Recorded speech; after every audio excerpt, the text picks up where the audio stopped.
बिस्मिल्लाहिर्रहमानिर्रहीम। अस्सलाम वालेकुम dear students, welcome to Stars Academy LMS, head office Johar town.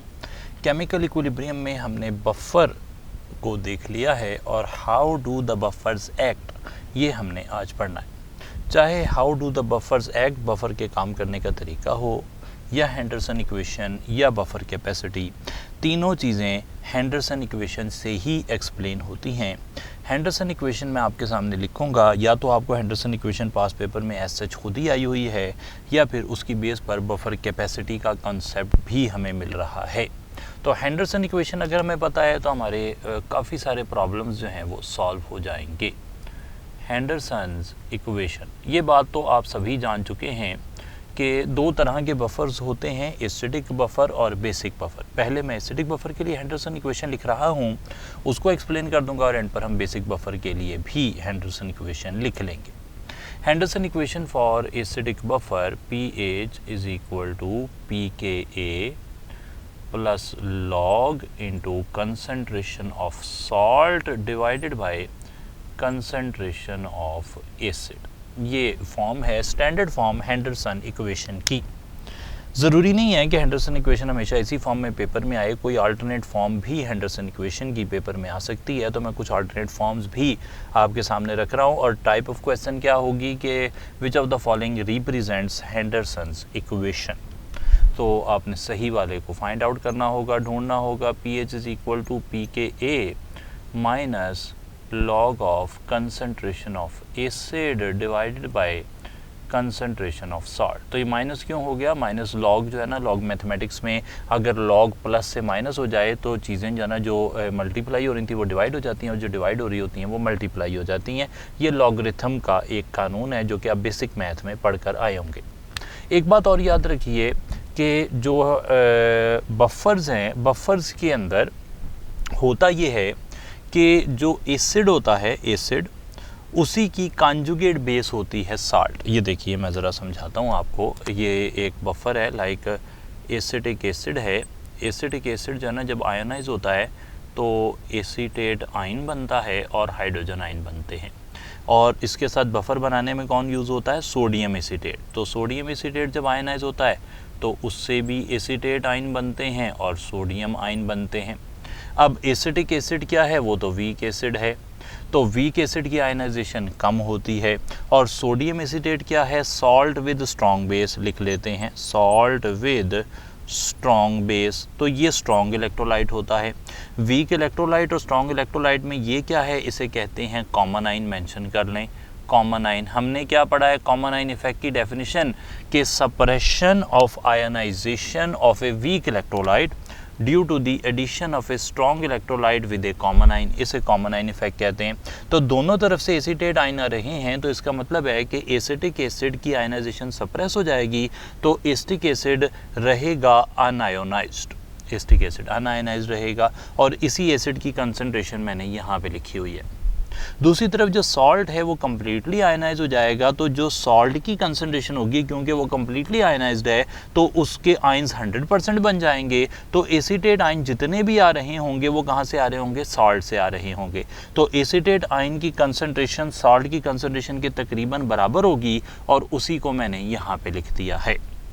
अब एसीटेट आयन है क्या, ये ज़रा समझिए। एक कॉन्सेप्ट है लॉरी ब्रॉन्स्टेड कॉन्सेप्ट। ऑल्दो वो यहाँ पर सिलेबस का पार्ट नहीं है, लेकिन एफएससी या ए लेवल्स के अंदर वो सिलेबस का पार्ट होता है। वो क्या कहता है कि अगर आप एसिड में से प्रोटॉन निकाल दें, एसिड में से प्रोटॉन निकाल दें, तो जो चीज़ बनती है उसे कहते हैं कॉन्जुगेट बेस, या फिर सिंपली पास पेपर में इसे बेस कहा गया था। ठीक है जनाब। तो ये एसीटेट आयन कहाँ से आ रहे हैं? एसिटिक एसिड से या सोडियम एसीटेट से। और जब दोनों कॉमन आयन इफेक्ट शो कर रहे होंगे तो एसिटिक एसिड से तो आएंगे नहीं, तो फिर कहाँ से आएंगे? सॉल्ट और विद स्ट्रॉन्ग बेस से आएंगे। तो जो भी एसीटेट आयन की कंसंट्रेशन होगी वही सॉल्ट की कंसंट्रेशन होगी, और एसीटेट आयन को कॉन्जुगेट बेस या सिंपल बेस भी कह सकते हैं। तो जहाँ पर सॉल्ट की कंसंट्रेशन लिखी है, अब समरी ये हुई कि वहाँ पर फिर मैं लिख सकता हूँ बेस या कॉन्जुगेट बेस, जो भी आप कह दें, बेस या कॉन्जुगेट बेस। तो जब ये वाला मैंने आपके सामने रिलेशन लिखा तो ये रिलेशन मैंने बता भी दिया कि ये हमें पास पेपर में पूछा जा चुका है कि which of the following represents Henderson's equation. तो वहाँ पर सॉल्ट की जगह पर कॉन्जुगेट बेस या बेस लिखा हुआ था, तो उस बेस पर भी अपना आंसर आप सही लगा सकते हैं, कोई मसला नहीं है। तो पहले तो हमने ये देख लिया कि हेंडरसन इक्वेशन किस किस तरह लिखी जा सकती है। फिलहाल जिस पर मैं बात करूंगा वो सिर्फ पहली वाली होगी और इससे ही उम्मीद करते हैं हम के पेपर में सवाल आ सकता है। इस हेंडरसन इक्वेशन के अंदर मैं कुछ रिजल्ट निकाल रहा हूं जिनमें 3 रिजल्ट इंपॉर्टेंट हैं, तीनों में से कोई एक आ सकता है।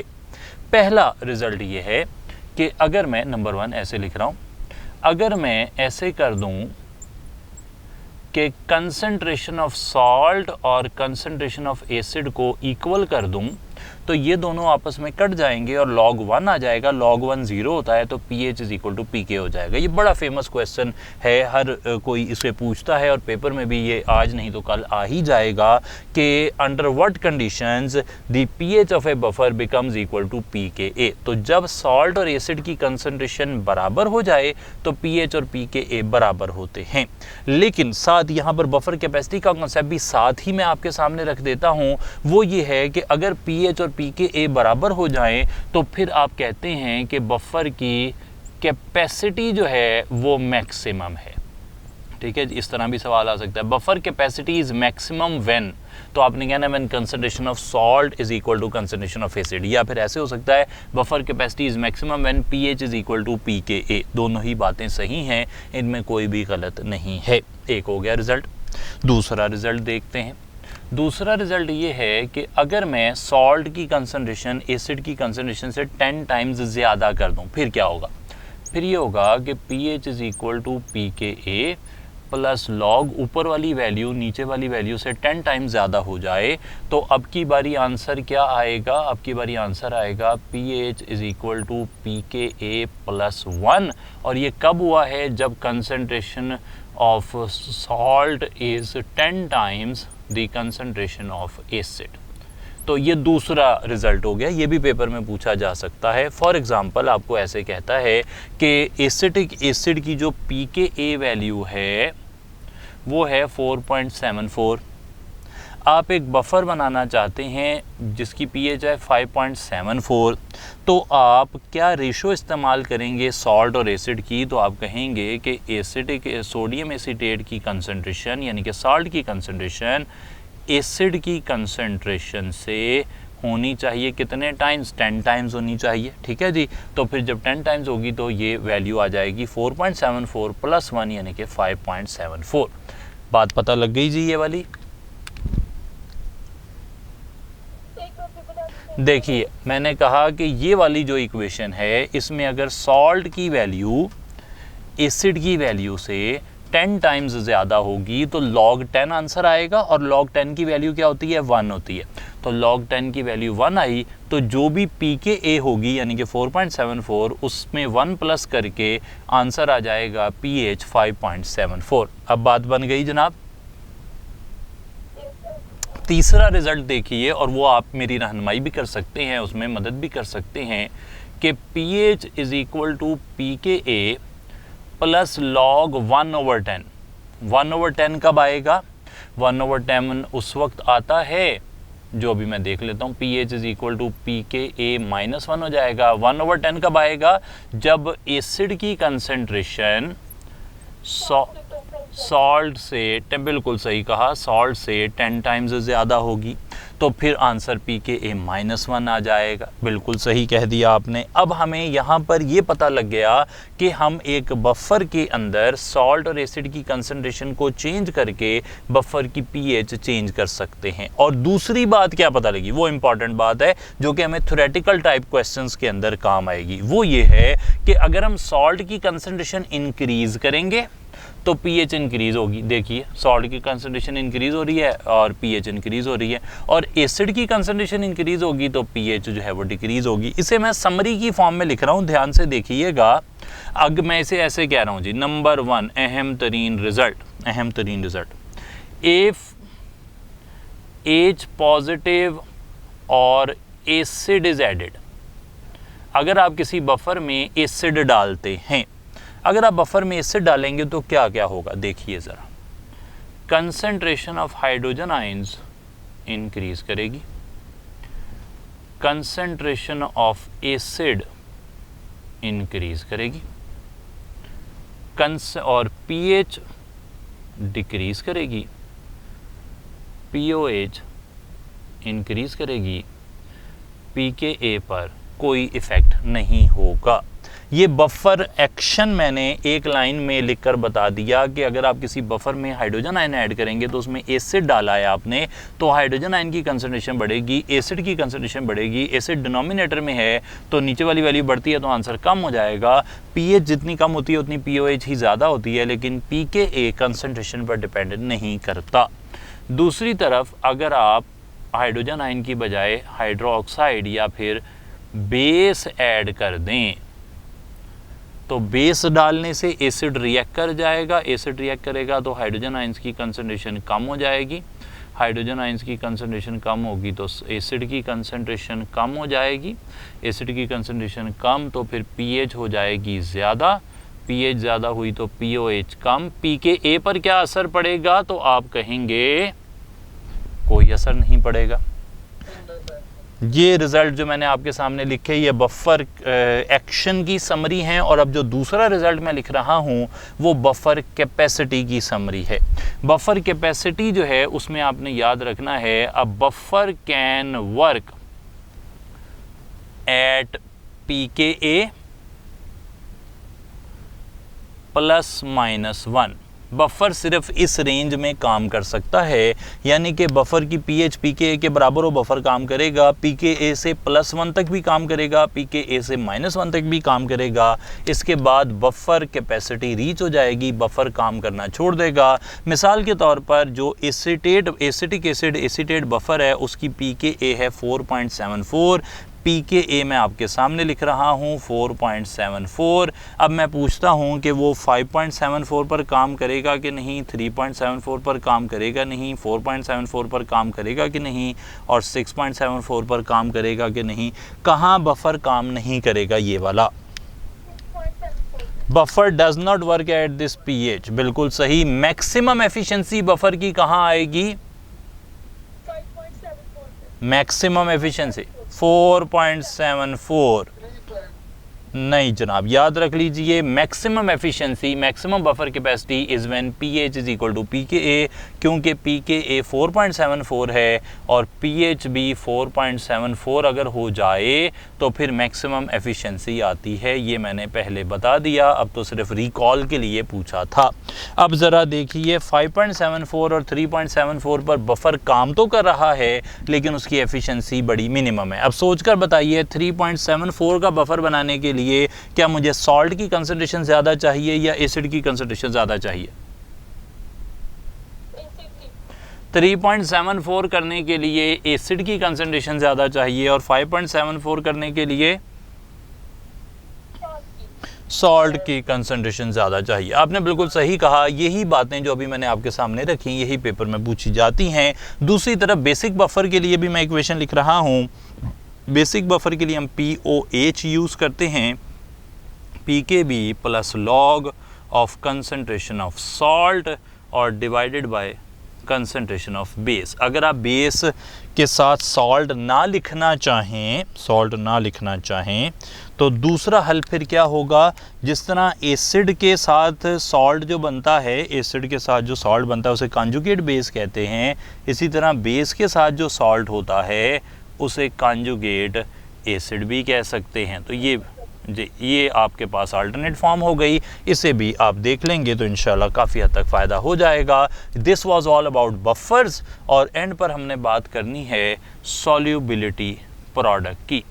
सॉल्युबिलिटी प्रोडक्ट में हमें 4 टाइप के क्वेश्चन आते हैं जी। 4 टाइप में से पहला होता है definition based question, solubility product है क्या। सॉल्युबिलिटी प्रोडक्ट को बताने के लिए, इसकी डेफिनेशन बताने के लिए मैं आपके सामने रख रहा हूँ एक सॉल्ट, एक sparingly soluble salt. Sparingly soluble salt का पहले मैं अलग से तर्जमा बता दूंगा ताकि उससे रिलेटेड अगर कोई क्वेश्चन आए तो आप उसे सॉल्व कर लें। एक ऐसा सॉल्ट जिसकी सॉल्युबिलिटी लेस देन 0.01 मोलर हो उसे आप कहते हैं कि it is a sparingly soluble salt. पानी में कम हल पजीर सॉल्ट जो होते हैं ना उसे स्पेरिंगली सॉल्यूबल सॉल्ट कहते हैं। स्पेरिंगली सॉल्यूबल सॉल्ट के लिए हम एक टर्म लिखते हैं KSP। पहला तो हो गया डेफिनेशन बेस्ड क्वेश्चन, वो मैंने बता दिया कि स्पेरिंगली सॉल्यूबल सॉल्ट क्या होता है। अब डेफिनेशन पर आते हैं। KSP solubility product, it is the product, product का मतलब हासिल ज़रब, of concentration of ions of a sparingly soluble salt each raised to power equal to coefficient in balanced equation। Balanced equation में जो भी कोएफिशिएंट है उसको अगर पावर बना दिया जाए और दोनों आइंस को आपस में मल्टीप्लाई कर दिया जाए तो ये जो जवाब आएगा इसे कहेंगे सॉल्युबिलिटी प्रोडक्ट। ये डेफिनेशन बेस्ड क्वेश्चन हो गया। डेफिनेशन बेस्ड क्वेश्चन जो कि थ्योरी की फॉर्म में आया है, जो चारों डेफिनेशंस लिखी होंगी उनमें से आप ये टिक कर सकते हैं। लेकिन डेफिनेशन बेस्ड क्वेश्चन एक और तरह भी आ सकता है। उसमें क्या होगा कि आपको कोई इक्वेशन देगा और उससे कहेगा KSP की वैल्यू बना दें। जैसे मैं आपसे एक इक्वेशन दे रहा हूँ और पूछना चाह रहा हूँ कि इसके लिए आप मुझे सॉल्युबिलिटी प्रोडक्ट की वैल्यू बना दें AXBY। इससे मैंने आइंस बनाए। आइंस देखिए ज़रा, XA + Y एक आइन है और YB - X दूसरा आइन है। KSP की वैल्यू लिखनी है, 4 वैल्यूज़ दी जा सकती हैं, लेकिन फ़िलहाल आप हमारे लिए एक ही वैल्यू निकाल दें तो काफ़ी आसानी हो जाएगी। ब्रैकेट आ जाएगी, square bracket, A raise to power जी जी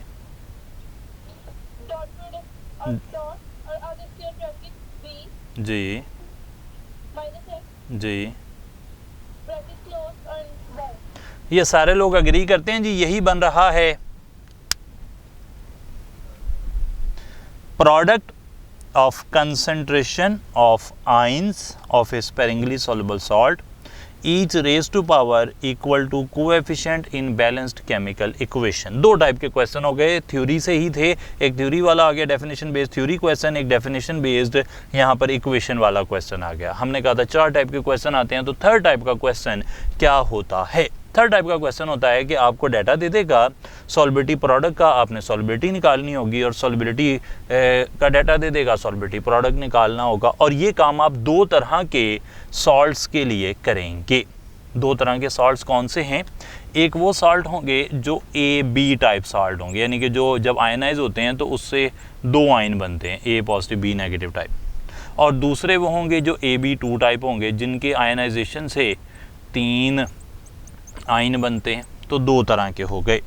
अच्छा, जो 2 आयन बनाएंगे उनके लिए क्या फार्मूला चलेगा? उनके लिए फार्मूला चलेगा KSP = सॉल्युबिलिटी स्क्वायर, या फिर अल्टरनेटली KSP जो है ये का अंडर रूट जो है ये सॉल्युबिलिटी के बराबर होगा। ठीक है जनाब, ये दोनों बातें सही हो जाएंगी। अच्छा जनाब, आगे चल पड़ते हैं। AB2 टाइप सॉल्ट के लिए क्या होगा? KSP = 4S3, या फिर दूसरा रिज़ल्ट क्या होगा? KSP/4 सारे का 1/3 क्यूब रूट कहते हैं इसे, वो सॉल्युबिलिटी के बराबर होगा। ये दोनों 4 इक्वेशन मैंने सॉल्व कर दी हैं। अब आपको पेपर में किस तरह सवाल आएगा उसकी मैं एक एग्जांपल दे देता हूँ। वो कहता है कि AB2 टाइप सॉल्ट है, मिसाल ले लेते हैं, मिसाल है लेड सल्फेट। हम एक्चुअल वैल्यू नहीं लिख रहे, लेट अस अज्यूम कि लेड सल्फेट की जो KSP है वो है 2 × 10⁻²। बताइए कि इसकी सॉल्युबिलिटी क्या होगी? सॉल्युबिलिटी क्या होगी इसकी? क्या 2 × 10⁻² ही होगी, या 2 × 10⁻⁴ होगी, या 4 × 10⁻² होगी, या 4 × 10⁻⁴ होगी? क्या लगता है क्या होगी सॉल्युबिलिटी?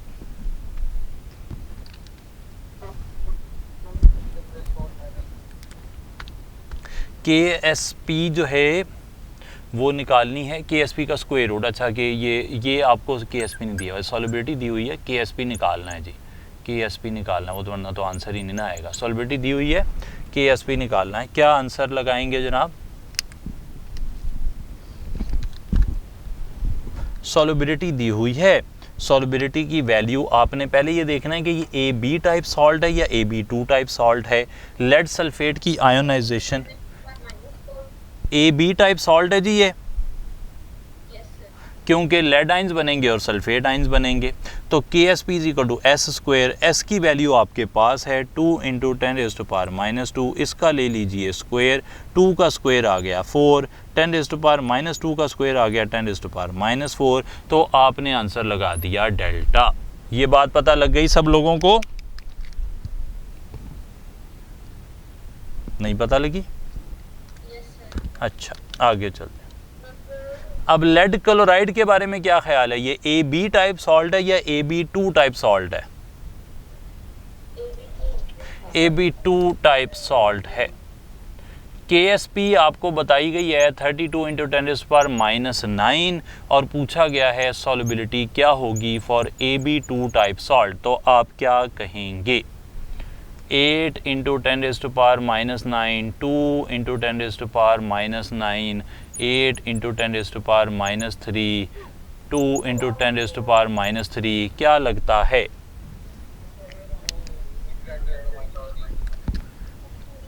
अब आप करेंगे ये, आप कहेंगे ये AB2 टाइप सॉल्ट है, तो इसके लिए ये वाला फार्मूला लगना चाहिए, यानी कि KSP की वैल्यू को आपने डिवाइड करना है 4 से और जो आंसर आएगा उसका क्यूब रूट ले लेना है।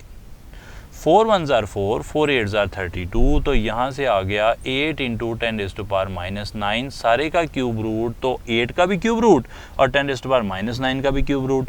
8 का क्यूब रूट 2 होता है और 10⁻⁹ का क्यूब रूट 10⁻³ होता है, तो यहाँ भी आपने डेल्टा ऑप्शन लगा दिया। ये बात भी पता लग गई सबको? अब ये क्या है? अब ये भी सॉल्युबिलिटी है, वो भी सॉल्युबिलिटी है। अब ज़रा देखिए, मैं आपको कह रहा हूँ कि AB एक स्पेरिंगली सॉल्युबल सॉल्ट है जिसकी सॉल्युबिलिटी आपने निकाली 4 × 10⁻⁴। ध्यान से सोचकर बताना है। एक और सॉल्ट है AB2, उसकी सॉल्युबिलिटी आपने निकाली 2 × 10⁻⁻3। ये दोनों वीक इलेक्ट्रोलाइट हैं। मैं एक स्ट्रॉन्ग इलेक्ट्रोलाइट डाल रहा हूँ, electrolyte with B as common ion, जिसमें B कॉमन आइन है। तो इन दोनों में से पहले कौन सा प्रेसिपिटेट आउट होगा, कौन सा नीचे बैठ जाएगा, किसके आइन बनने बंद हो जाएंगे? फिर आप क्या कहेंगे? AB क्यों कहा आपने? नहीं, सॉल्युबिलिटी जितनी कम होगी, बिल्कुल सही कहा, सॉल्युबिलिटी जितनी कम उतनी प्रेसिपिटेशन जो है वो ज़्यादा इजी होती है। ये बिल्कुल सही कहा इन्होंने कि अगर आपको 3-4 सॉल्ट्स के सॉल्युबिलिटी दी होंगी या सॉल्युबिलिटी प्रोडक्ट दिए होंगे, तो जिसकी सॉल्युबिलिटी या सॉल्युबिलिटी प्रोडक्ट कम होगा वो उतनी ही जल्दी प्रेसिपिटेट आउट हो जाएगा, वो आइंस बनाने बंद कर देगा, वो सॉलिड फॉर्म में सेटल डाउन हो जाएगा। ये आइडिया भी आपके सामने होना चाहिए। आखिर में जाते जाते 3 रिजल्ट्स हैं, तीनों के हवाले से पास पेपर में कम से कम 2 बारी क्वेश्चन आ चुके हैं और बाकी जो अकेडमीज़ के पेपर हैं उनमें तो न्यूमरस टाइम क्वेश्चन आ चुके हैं। KSP का कंपैरिजन किया जाता है आयोनिक प्रोडक्ट से, और अगर ये दोनों चीज़ें बराबर आ जाएं तो इसका मतलब है कि जो सॉल्यूशन है वो सैचुरेटेड सॉल्यूशन है, उसमें जितने आइंस होने चाहिए उतने ही आइंस हैं, उससे कम आइंस भी नहीं हैं, उससे ज़्यादा आइंस भी नहीं हैं। दूसरा ये हो सकता है कि KSP की वैल्यू ज़्यादा हो और आयोनिक प्रोडक्ट कम हो, यानी कि सॉल्यूशन में जो एक्चुअल में आइंस हैं वो कम हैं और जो होने चाहिए थे वो ज़्यादा होने चाहिए थे, तो ऐसे सॉल्यूशन को अनसैचुरेटेड कहा जाएगा।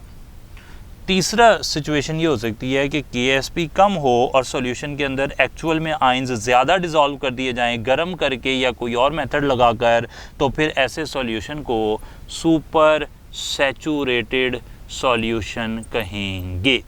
ये 3 रिज़ल्ट आपको नज़र आ जाएंगे, पास पेपर भी साथ साथ देखते रहिए। फ़िलहाल ये कुछ जो मैंने आपके सामने लिखा ये केमिकल इक्विलिब्रियम की कुल डिटेल थी, जितने भी सवाल आए हैं वो यहीं से आए हैं, बाकी इनकी एप्लीकेशन हो सकती है लेकिन आइडियाज़ यही रहते हैं। आज के काम के वाले से कोई सवाल है तो बताइए, वरना कल केमिकल काइनेटिक्स स्टार्ट करेंगे इंशाल्लाह।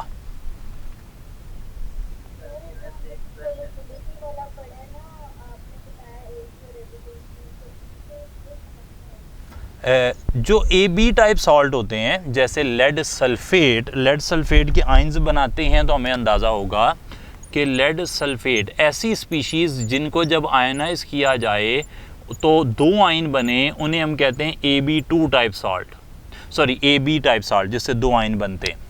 तो 2 आयन्स जब बनेंगे तो उनके लिए सॉल्युबिलिटी निकालने का फॉर्मूला है solubility is equal to KSP का स्क्वायर रूट, और KSP बराबर होती है सॉल्युबिलिटी का स्क्वायर। ये 2 फार्मूलाज आपके पास हों और आपको ऐसा सॉल्ट दिया जाए जो 2 आयन बनाता है, तो अगर KSP पूछी होगी तो ये फार्मूला लगा देना है, सॉल्युबिलिटी पूछी होगी तो ये फार्मूला लगा देना है। यहाँ तक बात पता लग गई जनाब? अब यहाँ आप कोई और भी एग्जाम्पल देख सकते हैं, क्या ख्याल है? मैं एक और मिसाल देता हूँ, सिल्वर क्लोराइड, क्या ये AB टाइप सॉल्ट है या AB2 टाइप सॉल्ट है? इसके आयंस क्या बनेंगे?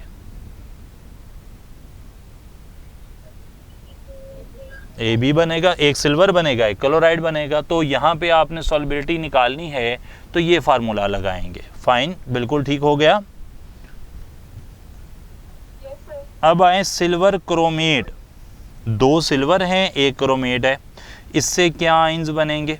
इससे बनेंगे 2 सिल्वर आयंस, 1 क्रोमेट। तो अब क्या ये AB टाइप है कि कोई और टाइप लग रही है?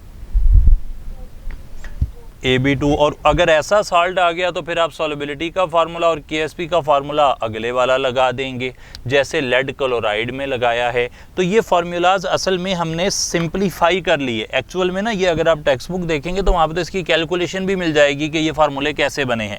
एंटेडस के अंदर हम सिर्फ फार्मूला देख लेते हैं, उसकी कैलकुलेशन पेपर में आती नहीं। तो हमने आपको समरी बता दी कि अगर 2 आयंस बना रहा हो सॉल्ट तो ये फार्मूला लगाएं, 3 आयंस बना रहा हो सॉल्ट तो ये फार्मूला लगाएं। ये कहा जी हमने।